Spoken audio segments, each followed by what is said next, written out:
Steve, Lucas, welcome to the Mindset Advantage podcast. I've been following you guys for a long time, ever since I got my hands on your phenomenal book, The Twin Thieves. I'm excited to break that down and talk about what it really means to coach beyond the scoreboard. So, welcome to the show. Oh, we're excited to be here. Thanks for having us. I want to dive right into the Twin Thieves. So, fantastic book, a great read for teams that are looking to do a book club. The two premises, the main parts, is that it's the fear of failure and also the fear of judgment. Those being the two main things that get in the way of student athletes. How do those fears show up, Steve? Maybe you can kind of take this first one here, being the coach that you have been. How do these show up in high performing athletes? And also, how does it show up on a coaching staff? It kind of resonated in our classroom. So I had the opportunity to teach and develop three separate leadership courses at our high school, along with being the head football coach. And there was a question we posed in our first leadership class, Leadership One, of what holds you back from being the best leader you can be. And so kids would write it down anonymously on a piece of paper, crumple it up, throw it in the middle of the room. Everybody would grab one. They'd all read the answers around the circle. And the two things that continued to come to the surface were the fear of failure and the fear of judgment. And so that was time and time and time again. And then as I got to know Lucas, and Lucas was working with some of the highest performers in our country in both business and sports, those were two things he continued to see as well. So we kind of coined them the Twin Thieves because sometimes they can kind of look the same. People say they're scared of failure, but the deeper you dive, they realize maybe they're not even really scared of the failure itself. They're worried about the judgment that comes after the failure. So just like twins can get mixed up, those two can kind of get mixed up sometimes. And we call them thieves because they can rob us. They can rob us individually and collectively of a lot of things. They can rob us of fulfillment and joy and opportunities and success. And we could go on and on, but we feel like they're the biggest thieves in America right now if we don't identify them and find ways to rise above them. And so what we just found is, if you can name it, you can tame it. And so we identified it, we named them.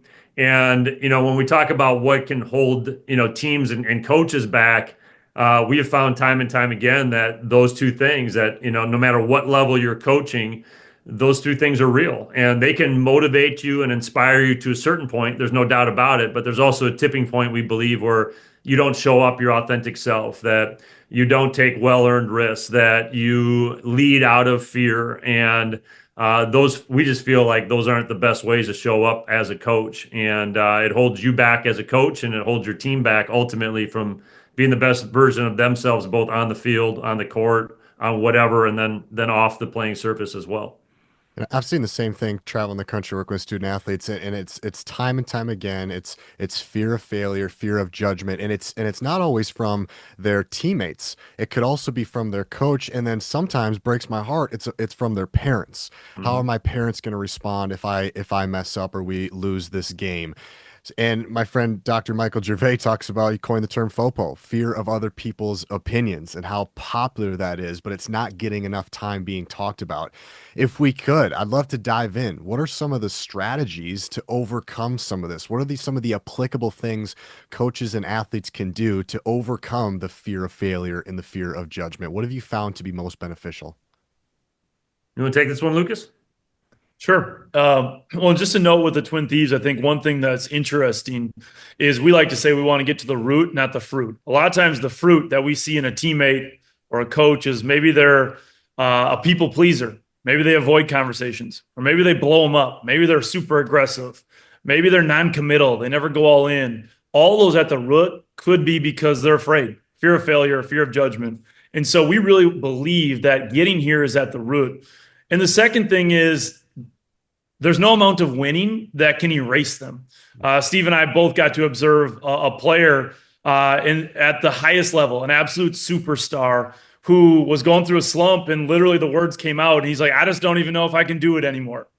And if you knew who it was, it's laughable. But the reality is, even at the highest level, the Twin Thieves still show up. So we don't, no matter how much, we don't get to erase it, but we do get to rise above it. And before I come back to the skills, I do want to bounce it to Steve of, you won 70 games in a row as a high school football coach, 5 state championships. What happened to the fear of failure and the fear of judgment for you on that journey? They got stronger. I still remember after we won our fifth consecutive state championship, 70 games in a row, I woke up and a lot of people would think that'd be the happiest time in your life. And I was miserable laying in bed that next morning. I was thinking about all the things in the future. How are we going to replace these seniors we lost? What happens if we lose these coaches? What happens if next year we go 7-2 and everybody's going to find out that I was just faking it for the last 70 games and I'm not that good of a coach? So, it didn't allow me to enjoy the process. I was very focused on our kids enjoying the process, but I wasn't in it myself. And so it robbed me of a lot of intentionality, being present, enjoying the process, all the things that we preach. In reality, I wasn't living it. Yeah, well said. And so to answer your question, DJ, specifically, it's nuanced, but I would say what we've seen is number one, Steve shared it, you got to name it to tame it. And I would say you have to name it and normalize it. That we're not broken for the Twin Thieves showing up. In fact, the Twin Thieves are a sign that we're on the right track of doing something great. And we're actually going to greet them and then go right at them. We like the story of going into storms, right? Being the buffalo instead of the cow that runs away. Being the buffalo is training yourself, but also having a team that goes right into storms and takes the Twin Thieves head on. I've gotten to work with a lot of high school, college programs, but I never had a conversation like Steve's high school classroom about 7 or 8 years ago. It was my first group ever that could have a vulnerable conversation about the fear of failure and the fear of judgment. And these are 15, 16, 17, 18-year-old boys. How many programs are doing that? So I think what he did really well was, A, they named it so that they could take the invisible that broke down most and made it visible. But then they normalized it by being able to talk about it and then took it head on together. They went into the storms together because I haven't seen anybody do it alone. But I think that's kind of the playbook. Name it and normalize it, but then build a culture around it that's going to take these head on consistently day after day. I like And then I would just jump in and say, as a coach too, it piggybacks on what Lucas is talking about. It's what you emphasize and what you recognize. And we say a lot of things as coaches, as leaders, but it really comes down to what we're emphasizing and then also what we're recognizing. So are we recognizing the kids that go all in and still fall short, but you're recognizing and celebrating the courage to rise above the Twin Thieves and go all in? Because so many people want to dip their toes in things right now and say, well, if it didn't work out, I really didn't try, or whatever excuse they want to make. And what that does is it makes teams very, very average. We think that one of the reasons why teams become very average is because of the Twin Thieves, because nobody wants to be known as a try-hard. Nobody wants to fail, so they just play it safe, and they become very average as individuals and collectively. So as a coach, are we celebrating the people that rise above the Twin Thieves? Are we celebrating the people that have the courage to have the challenging conversations with each other? What are we recognizing and what are we emphasizing we think is really important as well? Yeah, Lucas, I was going to say, I love what you said about as coaches, we could think what we're trying to do is take it from a 10 to a 0. Realistically, that's probably not going to happen, especially if we only get these kids for 1 or 2 years. So instead, can we turn the 10 down to a 7, or can we turn the 7 down to a 5? What can we do to just minimize it instead of thinking it's got to just be wiped clean? Because that's probably a higher reach than is normal. So I think it comes back to you guys. Tell me what your thoughts are. You've been around some of the best organizations, Lucas, especially working with the Dodgers and the Packers, and we're Vikings fans, but we'll learn about the Packers.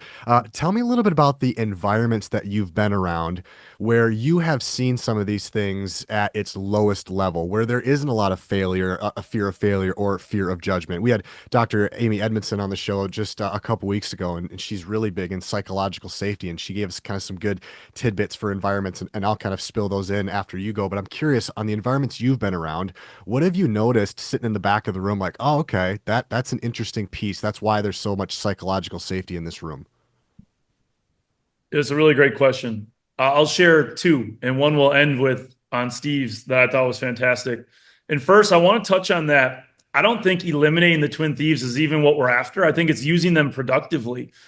Because personally, if I'm coaching, I want the kid that doesn't want to work hard, isn't going to show up. I want him to be afraid of judgment, that it's not going to be fit in here. And I want him to actually want to fit into our culture. That is, we work hard, we go all in, we attack the Twin Thieves, we make choices that are different than other people. That's what we do here.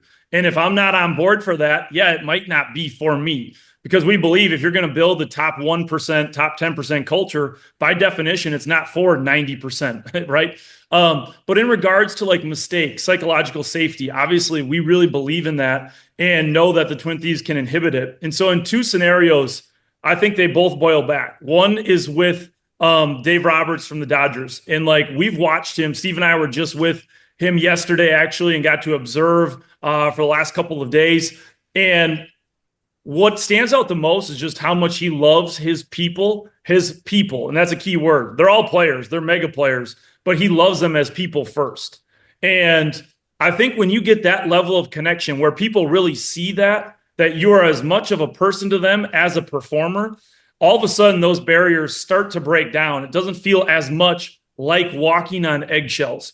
And they went through a stretch and are going through a stretch right now that was just really difficult. And I asked Dave about it. I said, hey, how are you doing? Because they had like 14 pitchers on IL and like, how you doing in this time? And I'll never forget what he said. He said, you know what, to be honest, I hate losing. Like it sucks. However, I look forward to these opportunities where we have to get creative on how we're going to approach it. I think that's a way different approach than a coach who's a puddle of anxiety. Their players feel it all over. And I think Steve often brings up that it's contagious, right? But what's contagious from him is this level of groundedness and control. And then the second example actually goes back to one of the first times I went to meet with Steve. I walked into his classroom and there was a young man that beat me there. Now, this was 6 a.m. in the morning. He's bringing in the spring his sophomores and juniors that are going to be the leaders for next year in their leadership council. I just got to be a guest speaker. I walk in, I'm still kind of waking up myself, and I open up his classroom door. He's in there, and he's finishing up giving a big hug to one of his players. Now, the night before, this player had lost by inches in the sectional track meet in Wisconsin, which is to go to state. He missed by just a tiny bit, and he was supposed to go win the whole thing. And he was there with Steve that next morning before the meeting at 6:30, getting a hug, and I'll never forget what Steve said.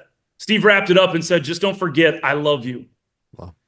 Now, I'm at the door, and I'm going, this is where I'm just getting to meet Steve. Like, did he just say what I said? What I think he said? Like, this big guy's going to roll his eyes at him when he walks out. But what I saw was that big guy clear away the tears. And man, he came back inside of that meeting. He was ready to go. And he came up huge for Steve that season. And so I don't think there's a shortcut to get what you're asking for, but I do think it's a ton of work of coaches who can really look themselves in the mirror and say, I truly love these people that I'm leading, and I'm going to pour in for them. Steve, what would you think to add on to that? I think you nailed it. And I think the best coaches are coaches. They have a high degree of love, empathy, connection, and care, and they have the ability to hold their people to a high standard.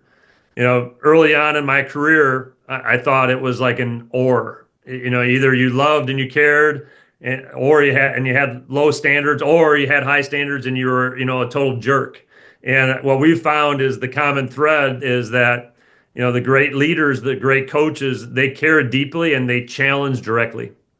And I think too, on top of that, what a great story, Steve, for you to be able to do that, you have to be able to detach from the result and focus on either the process or the person, and person over player.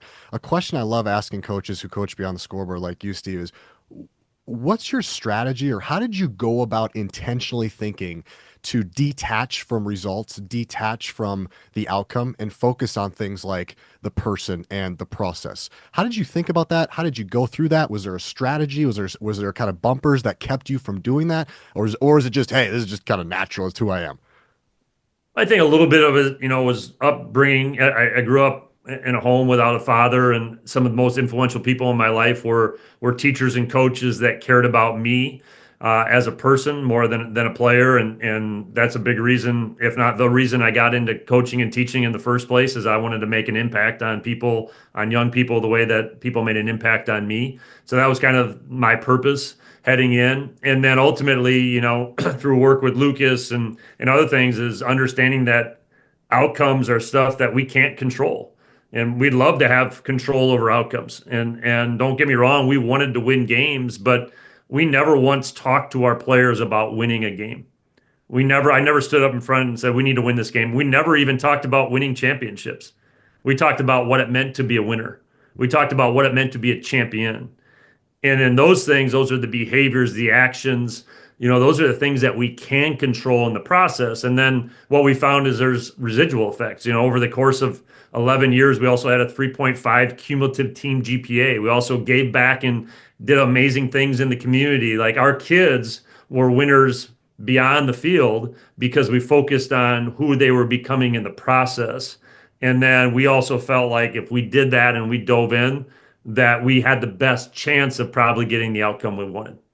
Lucas, when you're working with coaches that want to be process driven, I think we all want to be, but sometimes it's difficult. Maybe if our process isn't working, or if we're losing, or things aren't going well. What does the conversation look like to the coaches that you're working with, Lucas, to help them be more process driven? What are some of the strategies you help them at maybe a even higher level? Yeah, it's a good question. And I think for me, I think the most competitive coaches, the ones that want the outcomes the most, they know that the process is the way to get them there, right? I'll never forget, I spoke to Steve's group. The team that won the most never talked about winning. I go in literally the next day to a different high school, one of the worst teams, but I was like, maybe they're on a new path. Coach starts off the meeting and says, "Hey, Lucas is here to help us win," basically is what he said multiple times. And then he left the room and left me with the team. Double negative. So Steve is sitting in the front row. He's got his coaching staff there, a team that has won 70 games in a row. And then this guy, who his team at the time didn't win the season before, leaves the room. And to me, it just looks at like, are you truly competitive then? Like, it's easy to talk about outcomes. To me, the most competitive people are the ones that do their best to let go, don't scoreboard watch, to do what you're talking about. So first is that, like, we work with super competitive people and they know that it's about the process. But then I think the real question that I want to know is this an opportunity to stay the course? Or is it a time that we need to make minor shifts and tweak what we're doing? Because we believe in consistency, but we all know if we're pounding something that's not working, we need to shift. But then there's that hard times of when do we not? I'll never forget my really good friend of ours, Aaron Mansfield, was coaching volleyball at Loyola Marymount University, and they were struggling. He was questioning his process a bit. He's got one of the best processes you can imagine of loving people, caring. He's now at Oklahoma University. And they struggled, and right before he was about to throw it up, kind of changed their process. He stuck to it. That next game, they go on to just pound the number one team in the country in BYU. So there's that moment where it's like, do we stick to it or do we have to make tweaks? And so for me, it's just an honest conversation with that coach of, is this your little person voice, the insecurity saying we got to do something else too fast? Or is this an opportunity to stay the course?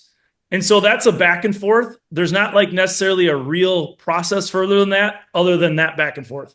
And I think it's so hard sometimes to be process driven when the world is outcome focused, right? So we look at statistics, we look at our Instagram, we look at the ESPN app. I mean, there's outcomes all over the place. And oftentimes we're getting graded, our salary is being determined by the outcome.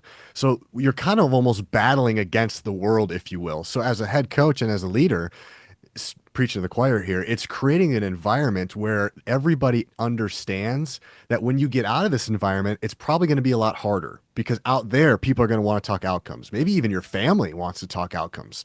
But in here, we're going to be process driven. So it's kind of this notion of like, once you get out there, it might be a little bit different because the world loves outcomes. But in here, we're all about the process. Steve, what do you think about that? Hey, you hit it head on. And again, I don't think anybody's saying outcomes don't matter. I think we got to be very clear on that. If we were 0 and 70 during that time, I wouldn't be sitting on this podcast with you right now, right? It's the reality of it. And I think the outcomes give us feedback on our process. And I think there is realness to that. And one way that I think I grew, our coaching staff grew is when we were a part of that 70-game win streak, we didn't talk about it. And I'm like, oh, we're gonna push it away and we're just gonna, not focus on that.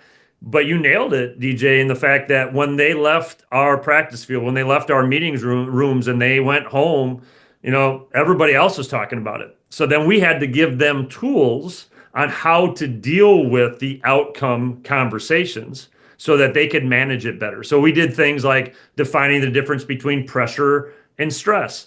And we tried to give them the tools to navigate it, because early on, I probably fumbled it a little bit when, we had a 20 something game winning streak and I didn't want to talk about it when everybody else was. And then our kids didn't know how to manage it. So I wasn't setting them up for success.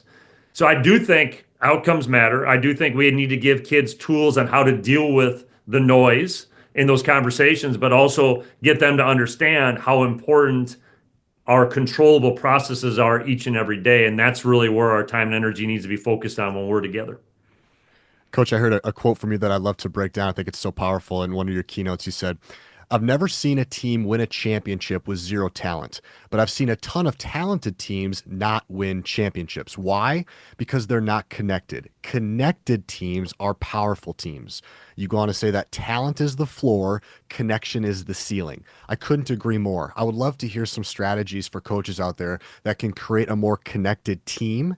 And then I'd also love to hear how this could translate to a connected staff. What I found in my consulting work is that if the staff isn't unified and together, it really doesn't matter if the kids are together. So if we could kind of have a two-prong approach there, how do we create an even more connected team? Because I think most are somewhat connected. How do we connect even more as a staff and as a team? Yeah, and again, I want to be clear in that quote that you do need talent. Like, For sure. Connection, a team that feels good and is connected, but they don't have any talent. You don't win 70 games in a row doing that. So we had some talented players and we had some really talented coaching, but I thought our connection was our competitive advantage. And I think there's a lot of different ways to go about that. So I'll just share some of the ways that we did. Yeah, please do. One way to spell love is Time. And in order to build connection, in order to build trust, I think you gotta spend time together. Like, that's the baseline. Now, how you use that time, I think, is important. I think what's really interesting in college football right now that I'm finding on some of these university campuses is a lot of these individuals with the NIL money, they're getting individual apartments, they're getting individual housing, they're staying by themselves. And I think it was back in the day, but that was some of the best time where you built connection, was in that house with 7 other football players or whatever else. So how are we manipulating and creating a space where people want to spend time together? And then I think there's, kind of 3 big S's on connection. One is struggle. I think they got to struggle together. And I don't think there's anything wrong with it. However that looks, whether it's in the weight room, whether it's conditioning, whether it's, struggle that you set up. But when you struggle together, that's going to build that connection. I think service. Lucas runs a nonprofit organization called Inspire Sports, in which they team high schools, student athletes together with kids with special needs, and they do sports camps together. Very cool. Well, we were doing that at the same time. I didn't even know Lucas was doing it, but one of the best things we did is we hosted a camp for kids with special needs. Wow. And our kids would spend time serving with each other. We try to do other things where we served. We picked up, a park when a huge tornado came through and things like that. We served together. So struggle, service, and then I think stories. I think our stories bond us. So how are we creating a space where people can share their stories, create some of that authentic vulnerability? Because when you know their story, you know their background, you're more likely to fight for each other. And I think those 3 things, if I'm going to be quick and tangible, if you can create those 3 things, create the space where they get to spend time, and then how are you spending that time together? Struggle, service, and stories. Lucas, would you say that that's the same blueprint for a coaching staff, or would you add anything else as far as how can our coaches be more unified and more connected? No, I honestly, I think we overcomplicate it, because what Steve just said right there to me is gold. I think it works for all humans that struggle together, serving together, and stories. Man, it connects us. And so I really do think now the challenge is most coaches are kid focused. They think about what can I do for them, and they don't look side to side and recognize the connection. And I just think that the era that we're in breeds selfishness, not for even because of bad people, but it breeds our stats, it breeds our stuff. And so to build this culture is trying to rise above what the default is, and to have coaches that get together after the game to talk about ball, whatever that might be, or talk about your sport. That's unique now, instead of jumping right into the analytics, right? Like, I just think that people that are doing what they can to protect that connection and grow that connection are fighting against this, and it's becoming a competitive advantage.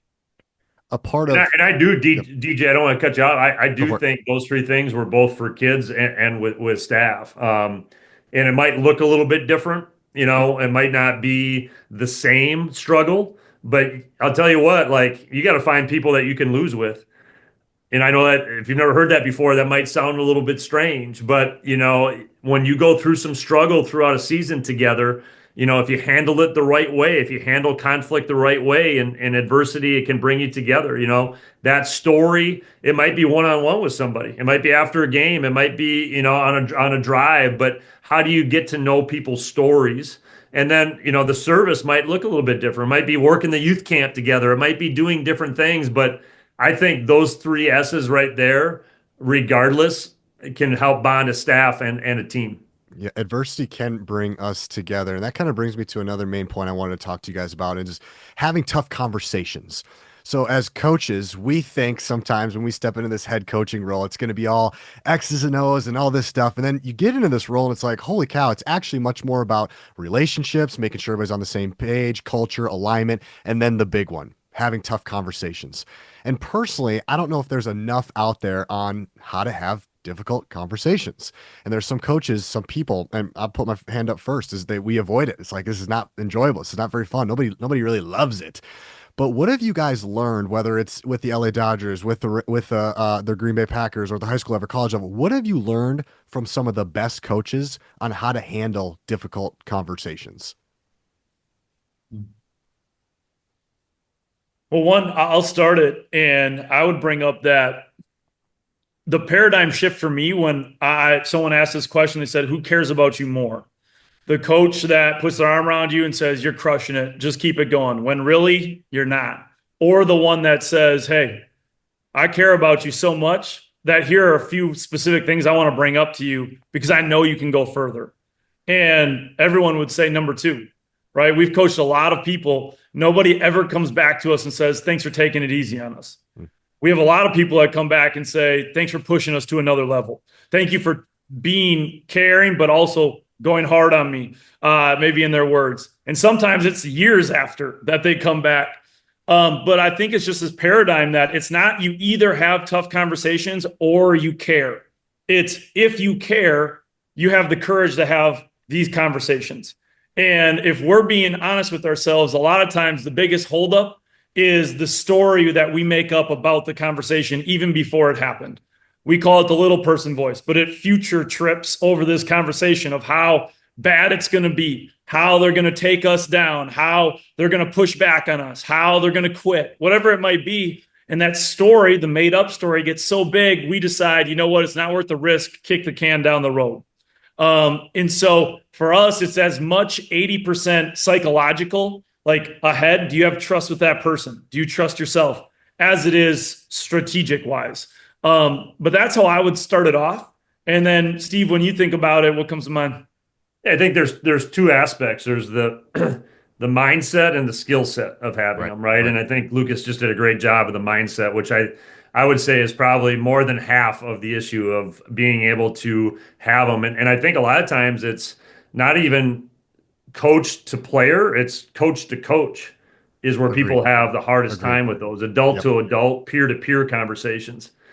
So there is the mindset of it, and then there's a skill set, and maybe we can just give you guys something that we work with leaders both in business and sports. But Lucas has done a great job with this ask, tell, ask type of method, and a lot of people don't even know how to lean into it, how to get a conversation started. So if it was me having a conversation with you, DJ, it'd be like, hey, I noticed a couple things. Do you mind if I share something with you?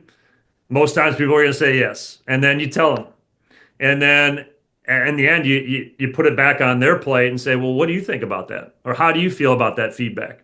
And then you wait for them to share their thoughts. So that ask, tell, ask. The tell is very direct. So it's not about rose, thorns, roses. It's how do we lean into it? How do we get the conversation going? You ask for permission. If now is not the right time, they might say, hey, no, I got a million things going on right now. then you just say, okay, one would be a good time. And you're trying to open that door. And then with the tell, we use this EAO method for the tell. So it's the event. So you're being specific on what this thing that you saw, when, where, whatever it is. Okay.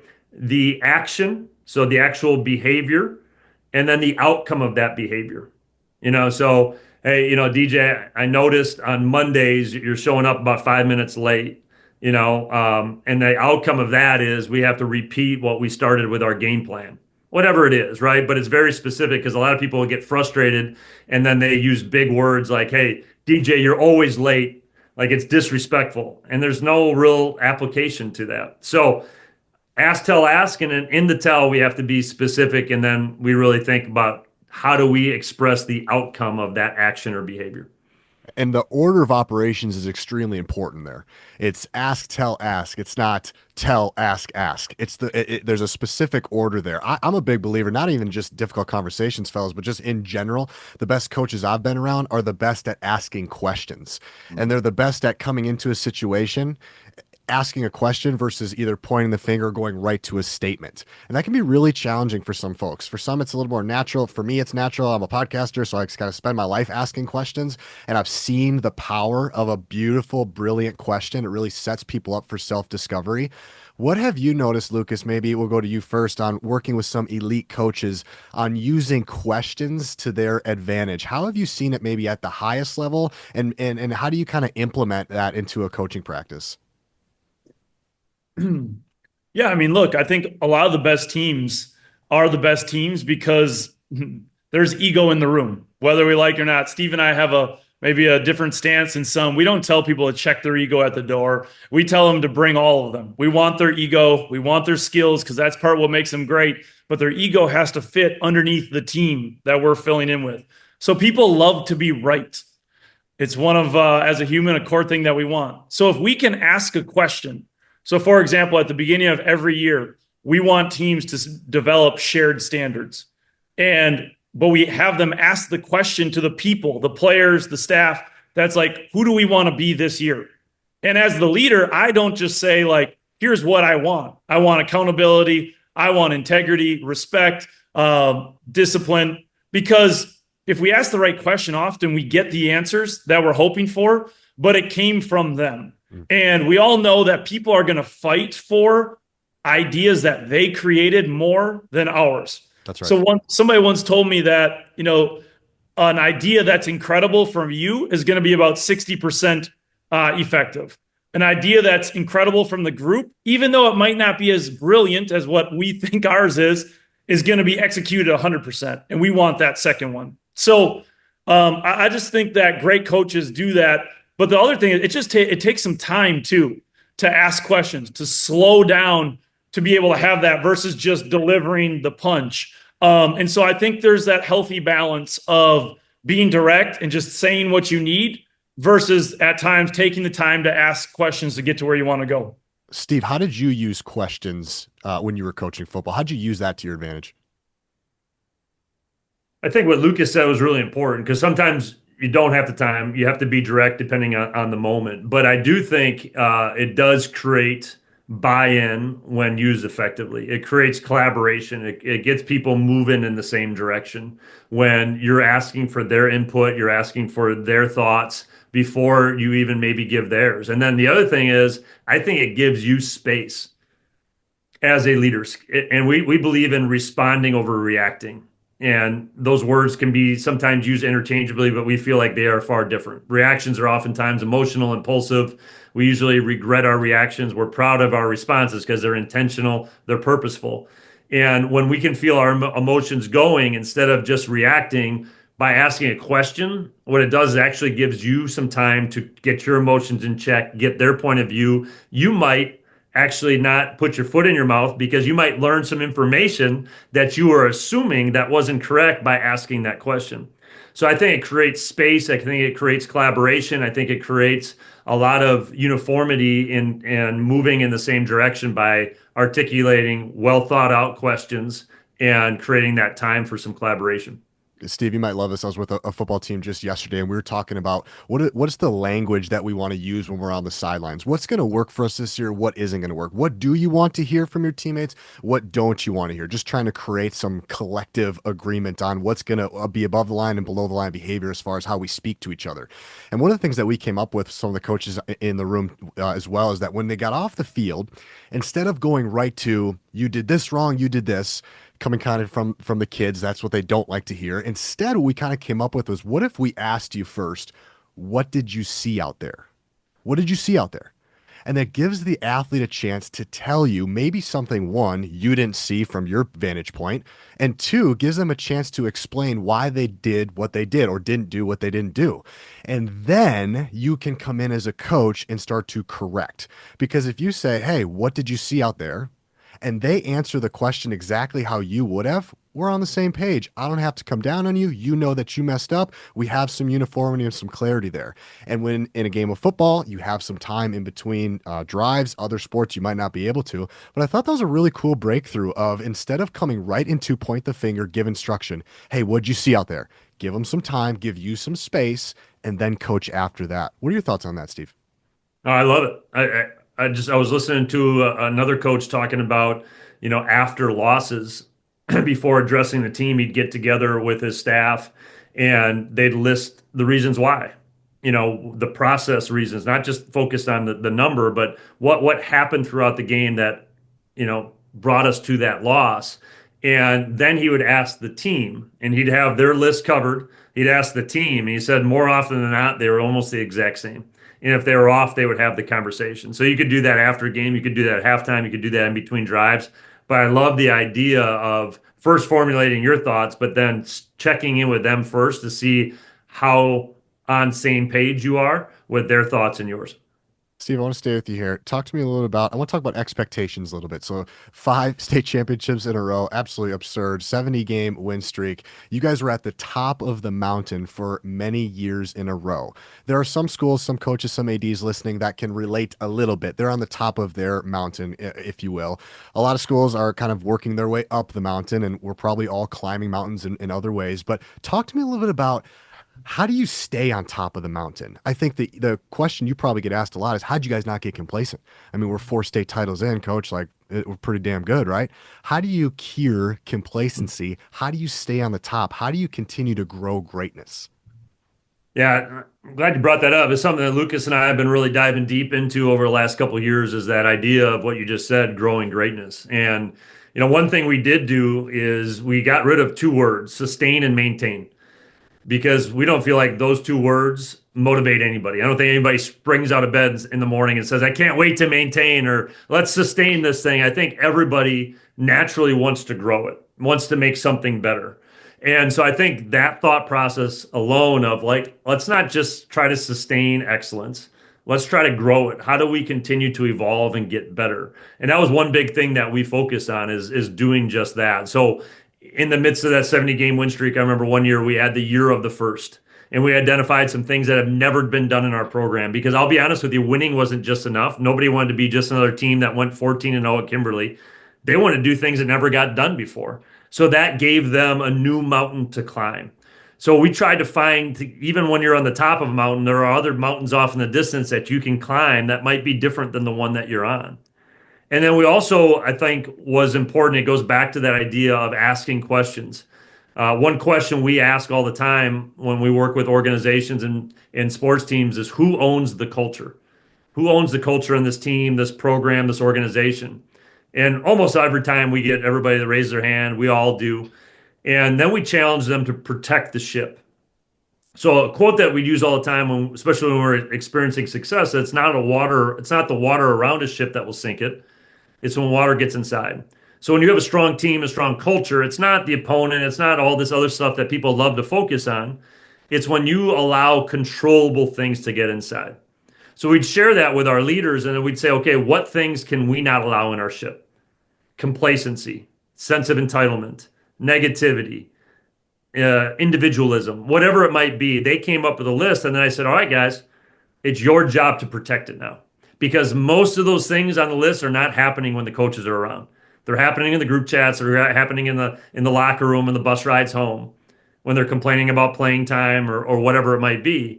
So are you going to have the courage to have that difficult conversation and protect the ship? Because we believe that culture is not top down, it's bottom up.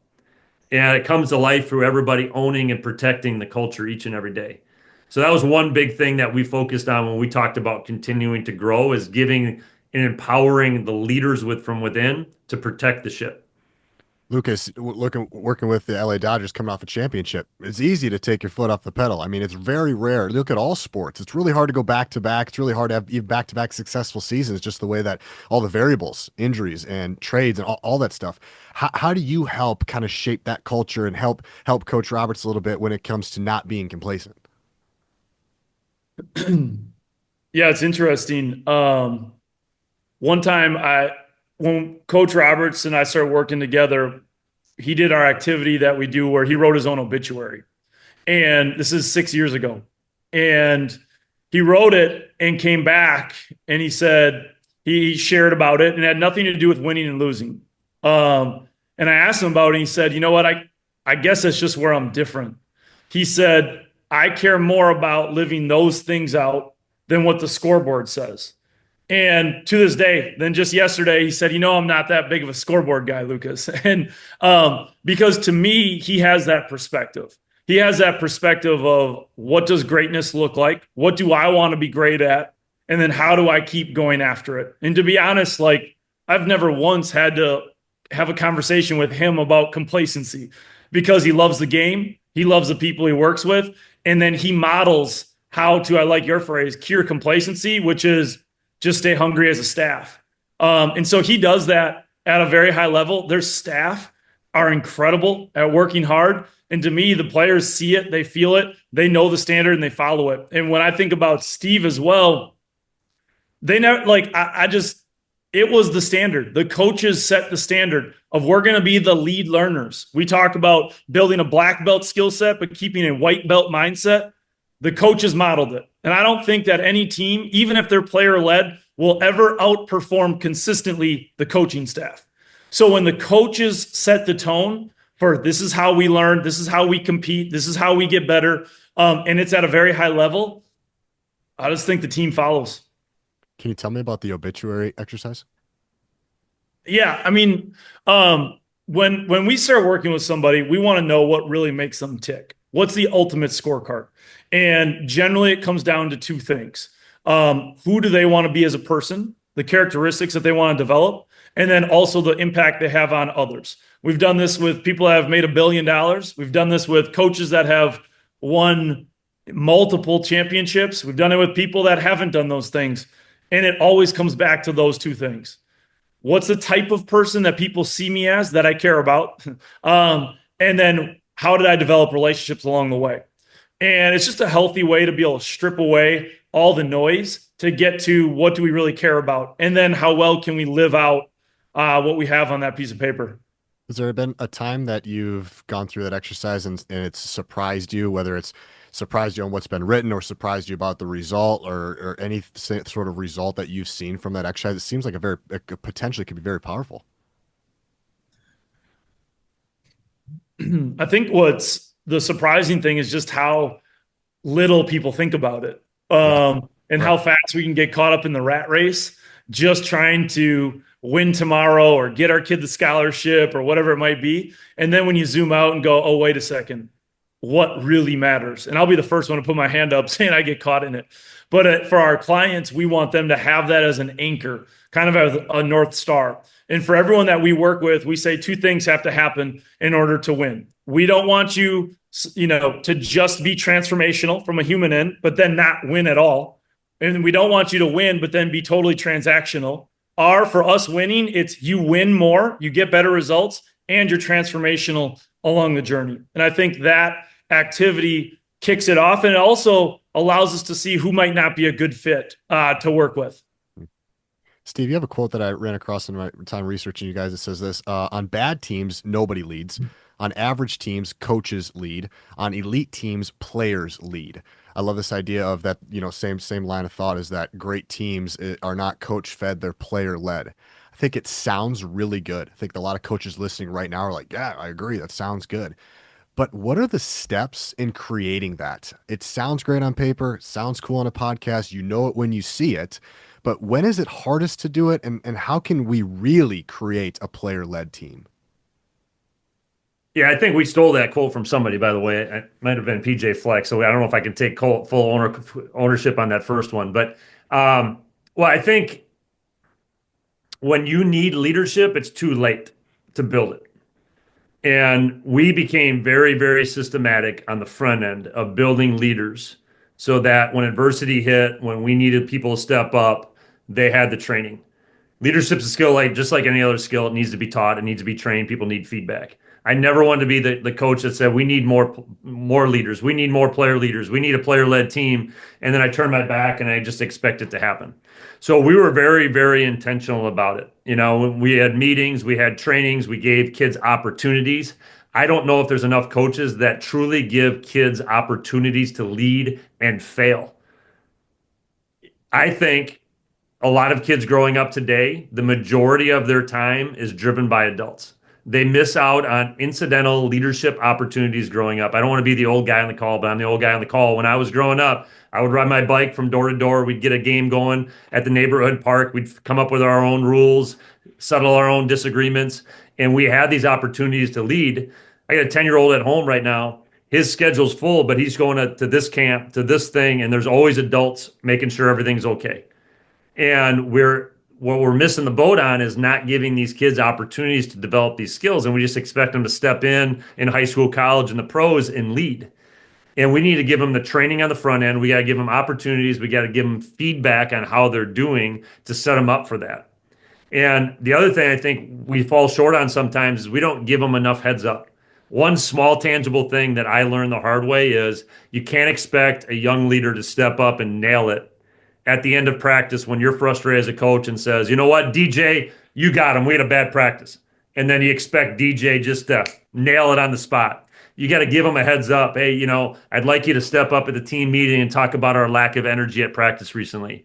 Or as a practice has fallen below the standard, hey, you know, DJ, at the end of practice, I'd love for you to address the team. I'm going to give you some time to think about it. And then give them feedback and give them encouragement afterwards.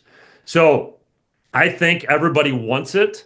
I don't know if enough people are willing to spend the time on the front end because it does take time and energy to pour into these young leaders, to give them the skills, the opportunities, the practice. Last thing I'll tell you is we would do things, especially early on in our leadership council, where I'd put scenarios literally in a hat on a piece of paper and in front of their peer of 20 people in the room. You'd have to pull a piece of paper off, you'd read it, and in that moment, you'd have to say what you would say in front of everybody. And then they get feedback from everybody in that moment. And then so when that would happen in real life, then at least they had a rep in it and they had some feedback, so they were better, more likely to execute in that scenario. But these are all things we were doing on the front end so that when we fell down 21 points midway through the third quarter in the state championship game and our kids didn't flinch and our leaders led from the sideline, we came back and won as the snow came pouring down at Camp Randall. That's when we needed leadership, but it was too late to build it. They stepped up because they did a lot of work on the front end.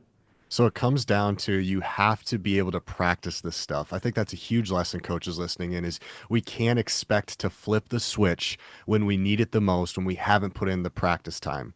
Right. I think that the Navy SEALs always say you don't rise to the occasion, you fall to the level of your training. So what is your training? And I'm not talking physical, like what's your mental training? What is your leadership training? And yes, that stuff takes time.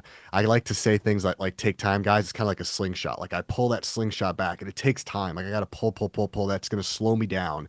But eventually I'm going to let that thing go and bam, I'm going yards and yards further than I would have. And that's the outcome that can happen if I take the time to slow down and pull back and then let it go. I think that's brilliant. Lucas, what have you seen as far as some steps at maybe the pro level on creating, and it's probably maybe a little bit different at the pro level, but what have you seen as far as like player-led teams at the higher levels? Oh, it's a great question. But I think that, to be honest, it's pretty similar, just at maybe a magnified moment. I think just a quick example, last year in the World Series, you have the New York Yankees and the LA Dodgers and, you know, two titans of baseball. But I think what you really saw was the Dodgers just played at an unmatchable level of discipline and connection that wasn't matched. And ultimately, it's why they won. But behind the scenes, you got guys that just really care and they create ways for them to connect. And so it's just coming back to what Steve brought up about being proactive. I once heard Coach Corey Close from UCLA women's basketball say, at the end of the year, it's funny, everybody blames their leaders. Whether it's we had a great season, how come? Man, we had great leaders that step up.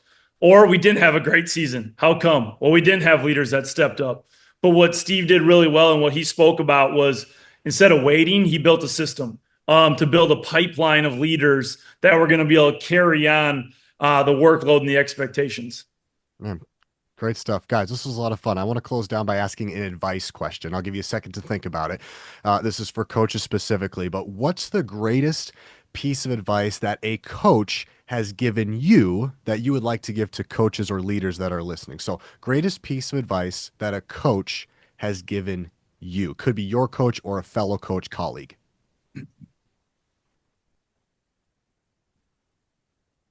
Yeah, to me, it's not going to be any groundbreaking stuff for the listeners, but I just really continue to fall back on the idea of control the controllables.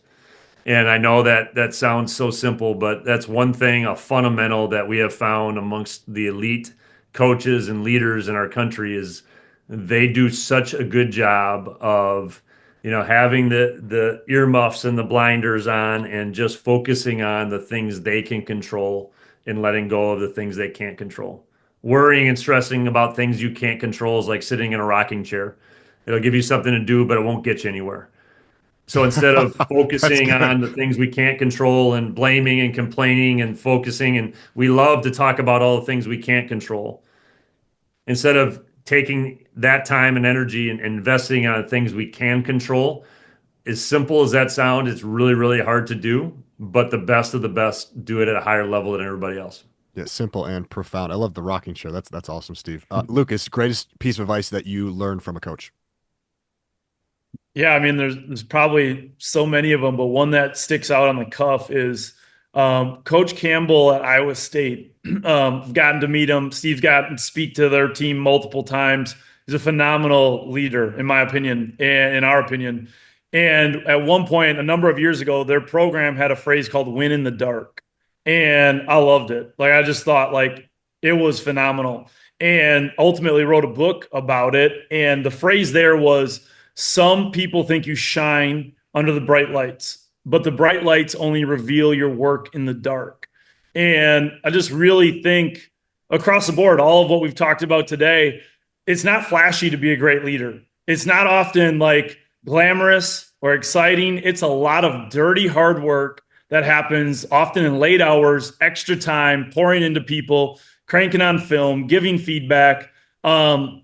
That really separates. And so to this day, I still think about it, about how much we do behind the scenes for our business, how much we help our clients to just be great when nobody's watching, with the hope that those bright lights will turn on and all your work will be revealed. Guys, this has been a lot of fun. How can my listeners best support you and your company? Yeah, visit our website. We got a lot of cool things going on right now. It's Jadin-Jones.com. If you could put it in the show notes, that would be great. But we're doing a lot of great things, and I know that a lot of listeners right now are coaches.